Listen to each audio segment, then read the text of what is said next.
The Atlantic hurricane season is now officially underway. Last year, Hurricanes Helene and Milton showed just how the storms can bring devastation hundreds of miles after landfall. That is why forecasters want more people to start thinking about evacuation plans, even those who don't live near the coast. Meteorologist Chase Kane explains. Hurricane Ian intensified rapidly in 2022. Climate change supercharged the Category 4 storm, which reshaped both the shoreline and people's perceptions of hurricanes.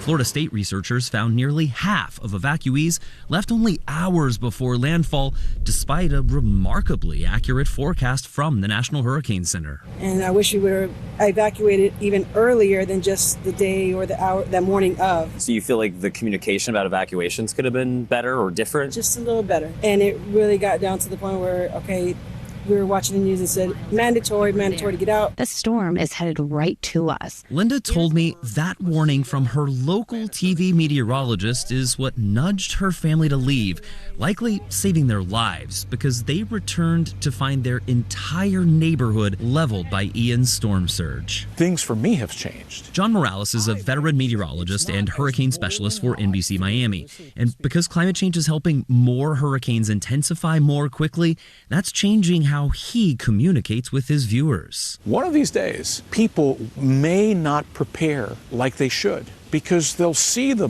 mundane tropical storm, say, oh, it's just, what's the worst that can happen? Maybe it'll be just a Cat 1. Well, one of the things about communicating the threat is those low probability, high impact events need to be talked about on air. Fortunately, the National Hurricane Center's forecasts continue to improve, setting a record last year for the most accurate forecasts in their 70-year history. So our ability to see these rapid intensifications has significantly advanced over the last several seasons. And even I sometimes am stunned at how rapidly we've progressed in this particular arena. And those increasingly accurate forecasts from the NHC are important, whether you live right on the coast or even hundreds of miles inland, like the folks flooded by Helene last fall. And that's why heeding evacuation orders and listening to a trusted voice, look at this eye, can mean the difference in life and death. As the threat of inland flooding from a hurricane continues to increase, if you are evacuating away from the coast, it's important to look at those longer forecasts and make sure that you're evacuating somewhere that's out of the path of the storm. I'm meteorologist Chase Kane.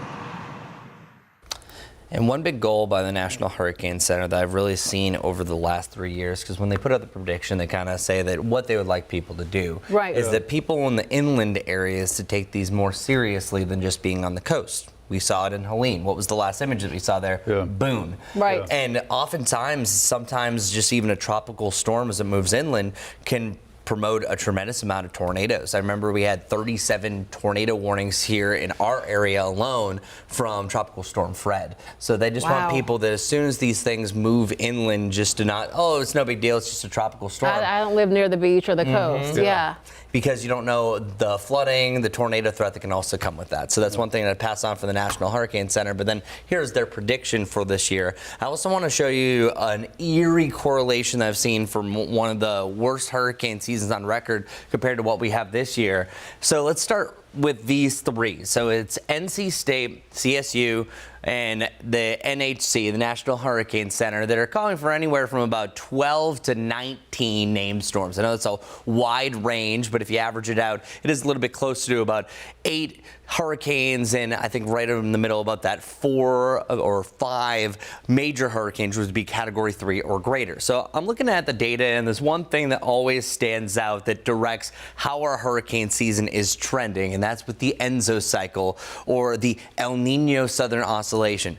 Plain and simple, the easiest way to put this is whatever this water temperature is right here in the Pacific, if it's above normal, it's an El Nino. If it's below normal by a certain amount, it's La Nina. And La Nina actually promotes a higher potential for a stronger hurricane season here in the Atlantic. We just got done with a weak La Nina in 2024, and you saw what that did. Now we're in the La Nada, the neutral phase, and I want to show you how this stacks up with other hurricane seasons we've had in the past. Every one that you see in green is one that at one point in the season went to a La Nina phase. 2020, 2005, 2021, the most active on record in 2020 and 2005 stood out from all the rest. There was actually only one that was technically in La Nada, and then 2003 is really weird. It's the only time that we've had an El Nino one that usually blocks a lot of development. Actually was the fourth active on record. So we start here. Whenever they're measuring the El Nino, La Nina, whatever it is, it's a 3-month average. So February, March, and April. So the newest one hasn't come up because May just got done.